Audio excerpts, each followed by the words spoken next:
Shalom. Mari kita membuka firman Tuhan dari kitab 2 Korintus pasal 4 ayat 13.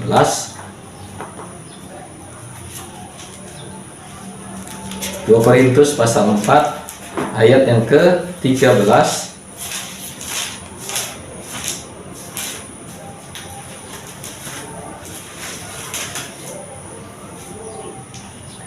Kita akan membaca 1, 2, 3.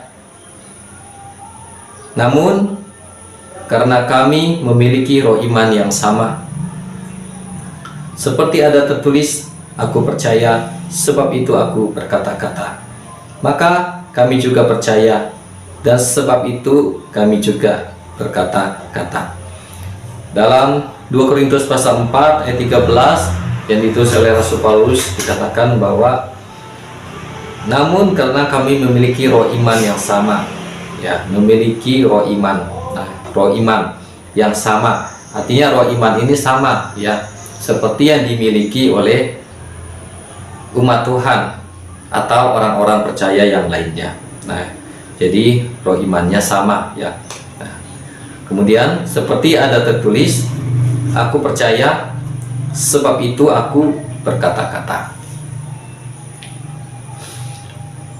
Jadi roh iman itu adalah, artinya adalah, yaitu pertama adalah percaya, kemudian kedua adalah berkata-kata. Itulah yang dimaksud dengan roh iman, yaitu percaya kemudian berkata-kata. Nah, kemudian selanjutnya, maka kami juga percaya, dan sebab itu kami juga berkata-kata. Nah, jadi roh iman ini ada dua hal. Yang pertama itu percaya, ya. Terus kedua adalah berkata-kata. Nah, jadi yang pertama tadi adalah percaya. Nah, kalau percaya itu artinya, percaya itu di Alkitab bukan menggunakan pikiran, ya, bukan menggunakan akal budi. Tapi di Alkitab percaya itu adalah menggunakan hati, di dalam hati.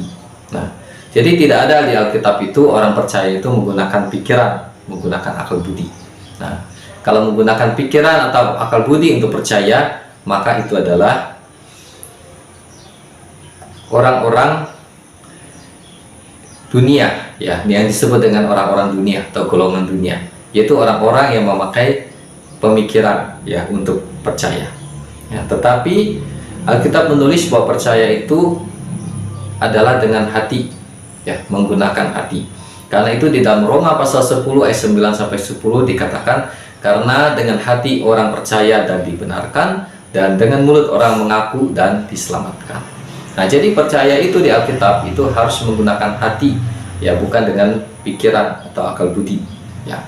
Nah, di Alkitab ada contoh orang yang percaya, ya,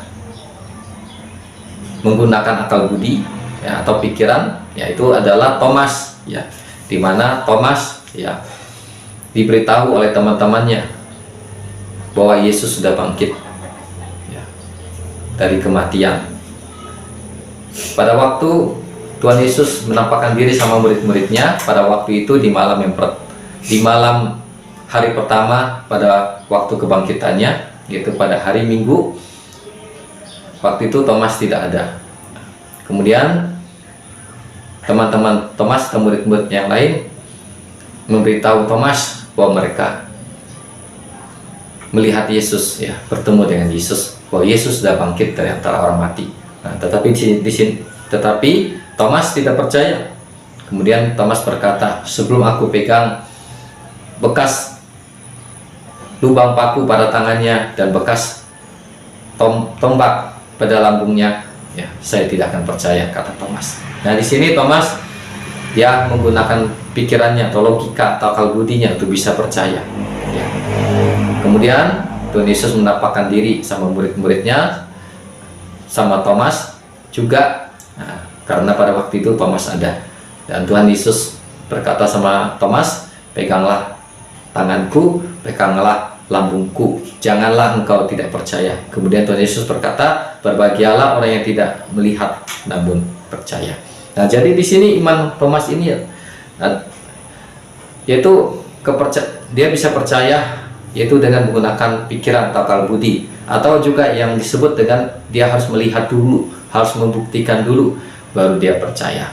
Ya, tetapi Tuhan Yesus berkata sama Thomas bahwa berbahagialah orang yang tidak melihat namun percaya. Artinya dia punya iman, ya, yang bukan pakai pikiran, ya, yang bukan pakai akal budi, yang bukan pakai penglihatan, tetapi iman yang dari dalam hati.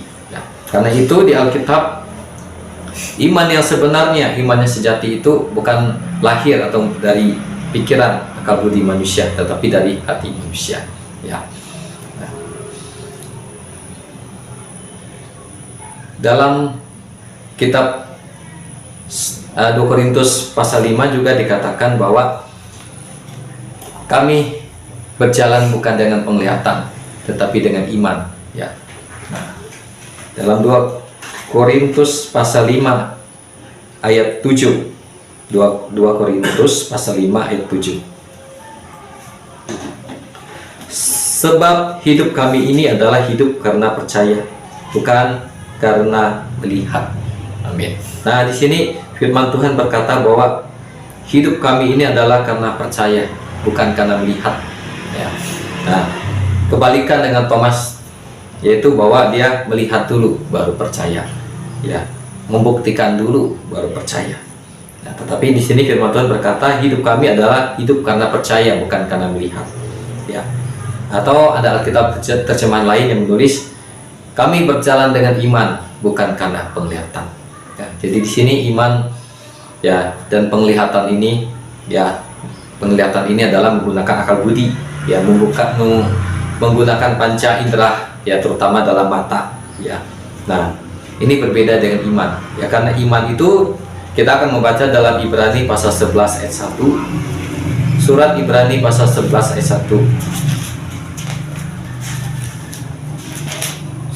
Surat Ibrani pasal 11 ayat 1.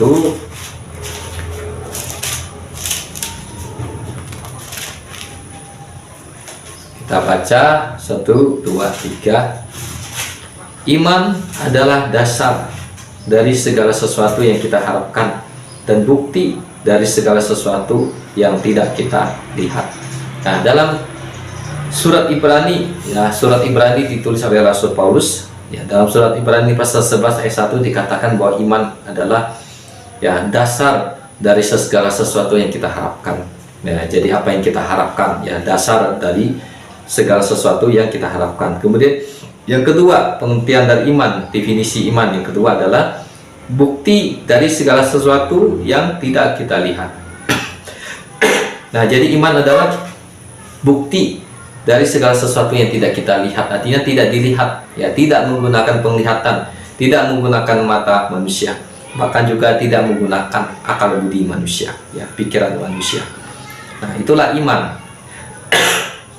Tapi di sini dikatakan iman itu adalah bukti dari segala sesuatu yang tidak kita lihat. Nah, walaupun itu tidak dilihat dengan mata manusia, ya, dengan panca indera manusia, ya, tetapi, ya, dia ada buktinya. Nah, bukti ini artinya ada kebenarannya, ada dasarnya. Nah, ya. Nah, apa buktinya? Buktinya itu adalah firman Tuhan, perkataan Tuhan. Ya, karena firman Tuhan atau perkataan Tuhan itu dapat dipercaya, walaupun kita tidak pernah melihat. Nah, firman Tuhan berkata ada Tuhan, ada Allah, dan lain-lainnya. Nah, kita percaya. Nah, itu adalah bukti dari segala sesuatu yang tidak kita lihat. Itu adalah iman. Nah, tetapi kalau orang yang tidak berjalan dengan iman, berjalan dengan penglihatan, maka dia akan berkata, mana Tuhan, ya, mana Allah, mana surga, ya, saya akan membuktikannya, ya, harus saya lihat dulu, ya, harus saya buktikan dulu. Nah, itu seperti yang dikatakan oleh Thomas, atau yang pernah dilakukan oleh Thomas, ya. Nah, jadi hal demikian bertentangan dengan iman, ya, iman dan penglihatan, ya, khususnya penglihatan itu adalah panca indera manusia itu berlawanan, ya, dengan iman. Nah, jadi kalau orang ingin punya iman tetapi pakai panca indera matanya, dia tidak akan bisa, ya, itu akan seperti Thomas, ya. Nah, tapi kalau dia ingin pakai iman, maka dia harus percaya di dalam hatinya, ya, bukan pakai pikirannya, bukan pakai akal budinya. Dia harus percaya di dalam hatinya. Dia harus percaya kepada firman Tuhan, percaya kepada perkataan Tuhan. Contoh, ya, ketika murid Tuhan atau teman-temannya Thomas berkata, kami sudah melihat Tuhan, ya, Tuhan sudah bangkit. Nah, kalau Thomas itu dia punya iman, dia mendengar perkataan teman-temannya dan dia percaya, ya, bahwa Yesus sudah bangkit. Nah, itulah iman, ya. Nah, tetapi dia berkata, dia harus membuktikan dulu. Nah, itu bukanlah iman, ya. Tetapi itu bukan iman yang sesungguhnya, ya. Tapi itu adalah iman, ya, iman yang belum sesuai kehendak Tuhan, ya, yaitu iman yang masih perlu dibuktikan, ya, iman yang perlu dibuktikan dengan penglihatan, yang perlu dibuktikan dengan panca indera, ya, yang perlu dibuktikan dengan logika manusia, ya. Nah, tetapi di sini iman itu harus dari dalam hati, bukan dengan pikiran, bukan dengan akal budi. Nah, jadi kalau hari ini kita ingin punya iman, ingin pakai iman dengan akal budi kita, maka kita tidak akan pernah bisa sampai kepada iman yang sesungguhnya, ya.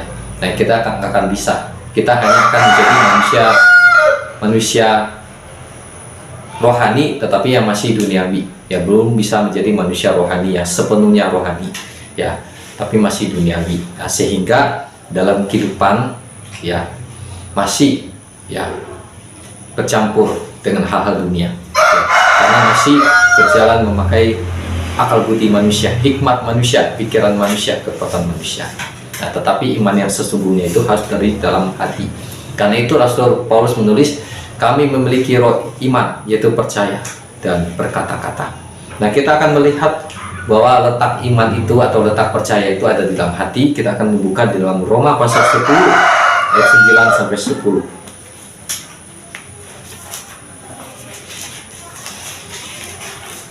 Roma pasal 10 ayat 9 sampai 10.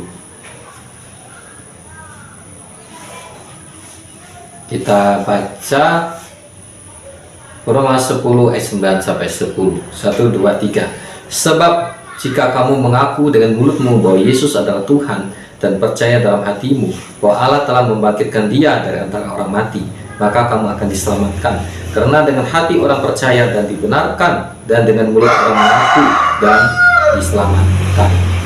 Nah, di sini firman Tuhan berkata bahwa tentang keselamatan itu, yaitu harus percaya kepada Yesus di dalam hatinya, kemudian mengaku dengan mulutnya, maka dia akan diselamatkan, ya. Nah, jadi di sini ditulis bahwa percaya itu di dalam hati, ya, bukan percaya menggunakan pikiran dia, ya, bukan dengan akal budi dia, ya, maka harus dalam hati. Nah, jadi pikiran dan hati ini adalah terpisah, ya, seperti mata dan telinga itu berbeda, terpisah, ya, seperti tangan dan kaki itu terpisah, berbeda. Nah, demikian ada namanya pikiran, akal budi manusia, dan kemudian ada hati, ya. Di dalam Alkitab itu ditulis bahwa Roh Kudus itu tinggal di dalam hati manusia, ya, tinggal di dalam hati orang yang percaya. Tidak ditulis Roh Kudus itu tinggal di pikiran manusia, ya, tapi ditulis di dalam hati.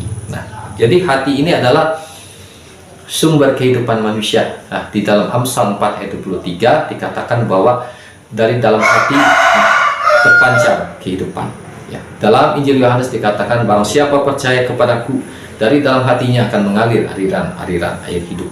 Nah, jadi hati itu adalah pusat kehidupan, sumber kehidupan manusia, ya. Karena itu firman Tuhan katakan, kalau hatinya baik, maka kata-kata yang diucapkannya baik, ya, karena apa yang diucapkan itu berasal dari hati. Kalau hatinya jahat, maka kata-katanya juga jahat, ya. Kalau hatinya banyak hal-hal yang kotor yang najis, maka perkataannya juga akan keluar hal-hal yang kotor dan najis. Nah, karena itu hati kita perlu perlu menerima Roh Kudus, perlu dipenuhi dengan Roh Kudus. Kemudian hati kita perlu diisi dengan firman Tuhan, supaya dari mulut kita itu keluar kata-kata yang baik, yang benar, kata-kata yang menjadi berkat, kata-kata yang memiliki kuasa.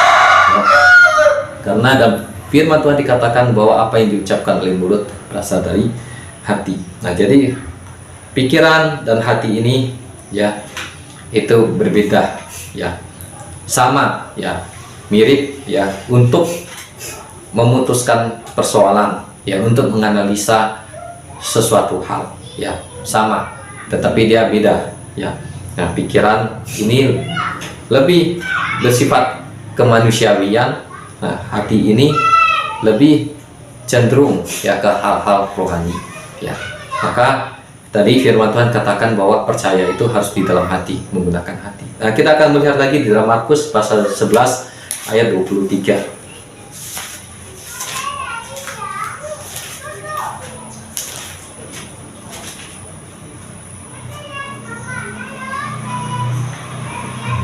Markus pasal 11 ayat 23. Kita akan membaca 1, 2, 3. Aku berkata kepadamu sesungguhnya, barang siapa berkata kepada gunung ini, beranjaklah dan tercampaklah ke dalam laut, asal tidak bimbang hatinya, tetapi percaya bahwa apa yang dikatakannya itu akan terjadi, maka hal itu akan terjadi baginya. Amin. Firman Tuhan berkata, barang siapa yang berkata kepada gunung, pindah ya dari tempat ini ke dalam laut ya, asal dikatakan tidak bimbang hatinya ya, bukan tidak bimbang pikirannya, tapi ditulis asal tidak bimbang hatinya ya, dan dia percaya, dia yakin ya, tidak ragu-ragu bahwa apa yang dikatakannya itu akan terjadi, maka hal itu akan terjadi. Nah, jadi di sini ditulis itu hati ya. Maka iman tadi, roh iman adalah percaya di dalam hati ya, percaya sama firman Allah, percaya sama Tuhan, percaya sama kuasa Allah ya. Nah, itu di dalam hati ya, bukan menggunakan pikiran ya. Kalau masih menggunakan pikiran, maka kita harus belajar ya, supaya bukan dengan pikiran tapi dengan hati ya. Kalau kita masih menggunakan pikiran, maka itulah yang disebut dengan orang intelek ya. Nah, maka di Alkitab itu ditulis bahwa Tuhan itu akan memusnahkan hikmat orang-orang dunia, atau akan memusnahkan kepintaran orang-orang dunia. Jadi hikmat orang-orang dunia dalam Alkitab katakan itu adalah kebodohan di hadapan Tuhan ya. Nah, jadi ya, ini yang pikiran atau akal budi ini harus ke hati ya. Nah, harus bukan pakai percayanya, bukan pakai pikiran akal budi, tapi percayanya sebagai hati ya. Maka tidak ada istilah bahwa ikut Tuhan itu harus gunakan pikiran pas, tapi ada istilah ikut Tuhan itu adalah dengan hati ya. Nah, jadi hati ini ya sangat penting ya. Karena itulah firman Tuhan katakan bahwa Roh Kudus itu tinggal di dalam hati manusia, bukan tinggal di pikirannya, bukan tinggal di akal budinya. Nah, nanti kalau hati kita benar, maka nanti pikiran kita pun akan menjadi baik ya, seperti itu. Nah, jadi hati ini yang dipakai oleh Tuhan ya. Nah, percaya di dalam hati ya, tidak bimbang ya, tidak ragu-ragu. Nah, tetapi kalau hanya percaya di dalam hati saja, walaupun seseorang sudah percaya di dalam hati, tetapi itu belum cukup kata Alkitab ya. Karena dalam Roma pasal 10 ayat 11 sampai 10, kan kita percaya sama Yesus ya, seperti apa yang ditulis oleh Alkitab, kita percaya di dalam hati itu kita disebut benar atau dibenarkan jadi orang benar ya. Tetapi kita belum diselamatkan kata Alkitab. Nah, tadi dalam Roma 10 ayat 9 sampai 10 itu mulut kita harus mengaku, kita harus mengaku, Yesus, Engkaulah Tuhan, atau kita berkata, Yesus, saya mengundang Engkau masuk ke dalam hati saya sebagai Tuhan dan Juru Selamat. Nah, intinya mulut kita harus mengaku, maka barulah sah, maka barulah diselamatkan. Nah, jadi tadi kalau percaya di dalam hati itu dibenarkan, kalau mulut mengakui diselamatkan. Nah, jadi kalau percaya saja dibenarkan itu belum tentu diselamatkan, hanya benar aja ya, hanya orang benar aja, tapi belum tentu selamat ya. Orang benar dan orang selamat beda ya, karena orang benar belum tentu bisa selamat ya, tapi kalau orang selamat pasti dia adalah orang benar. Nah, jadi seperti itu. Nah, jadi yang kedua dalam roh iman, definisi yang kedua atau yang harus dilakukan yang kedua, yaitu dia harus berkata-kata, dia harus mengucapkan, dia harus mengakui, dia harus memperkatakan, maka barulah akan terjadi.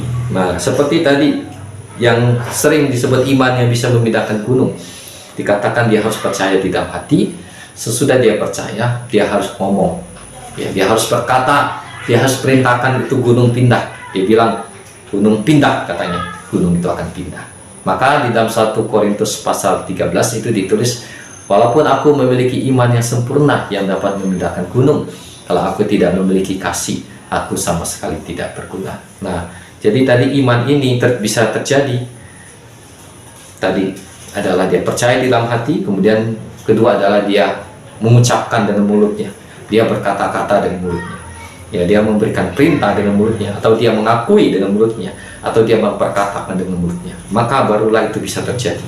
Nah, kalau dia hanya percaya di dalam hati, dia yakin gunung ini bisa pindah, tapi dia tidak ngomong, maka gunung ini pun tidak akan pindah. Tapi kalau dia ngomong, dia perkatakan dengan iman, maka gunung ini akan pindah.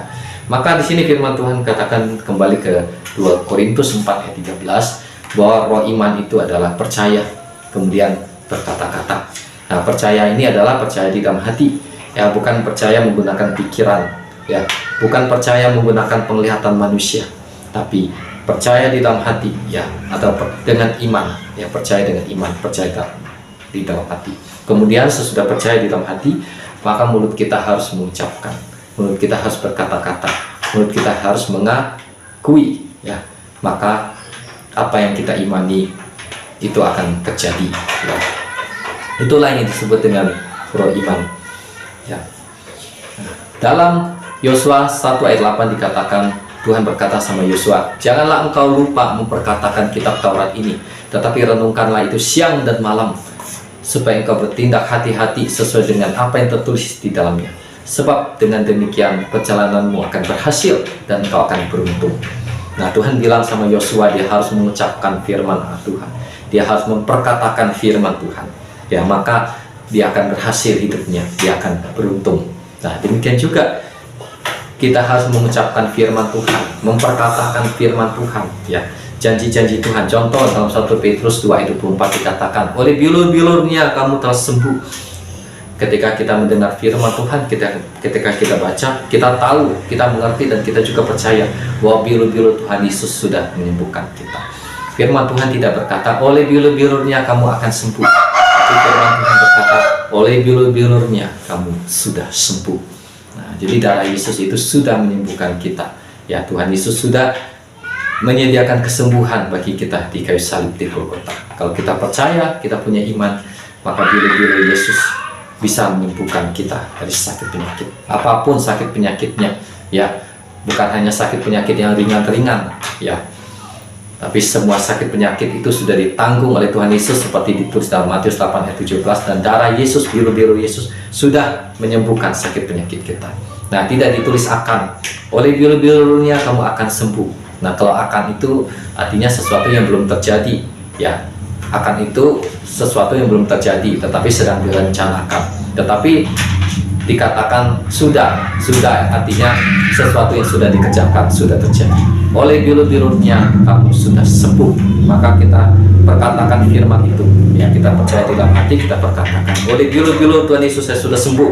Mungkin ada orang sakit lambung, dia berkata, oleh biru-biru Tuhan Yesus lambung saya sudah sembuh, lambung saya sehat. Atau dia sakit pada jantung, dia berkata, oleh biru-biru Tuhan Yesus jantung saya sudah sembuh, jantung saya sehat, saya diberikan jantungnya sehat. Nah, jadi dia harus mengucapkan dengan mulutnya. Kalau dia hanya percaya aja, dia nggak ngomong, diam aja, tapi hanya percaya dalam hati, maka hal itu tidak akan terjadi, ya.